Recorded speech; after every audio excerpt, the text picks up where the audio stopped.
All right, time to take a look at the UYECOVE 24-inch half-inch drive flex head ratchet wrench. Look at that. So that is a long boy. This is basically a breaker bar with a ratchet on the end. I also really like seeing that it's a nice thick handle on here, so I can put a lot of pressure on this thing without having to worry about breaking it. You can also see we got this flex head. So this can move up and down. It also has these lines cut into it, so it has a detent that's going to hold it in place. So the primary benefit of that is I can put a socket on here, and then if I need to get it at a weird angle, I can still put that on the bolt and I don't have to worry about that thing falling off or just like swiveling on itself. This is a quick release button style, so that's going to allow you to drop the sockets on and off without having to use two hands, so I always like seeing that. And we got forward and reverse on here. Oh, that is nice.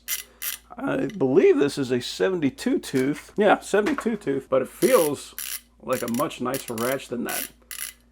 It is a very smooth 72 tooth. We can see the entire handle is rounded and it is a little bit thickened here on the end, so you can really put a lot of force on this thing without having to worry about biting into your hand, so I always like seeing that. And we got this little pummel on the end, so we don't have to worry about it slipping out. So yeah, that is a very nice designed ratchet.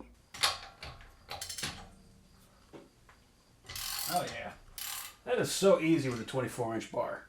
That is fantastic. So yeah, I mean, even just for like getting deep inside somewhere where you can't really have access to it, but you want a ratchet, especially if you want to flex, this is going to be a fantastic ratchet to have for that. This is an awesome ratchet.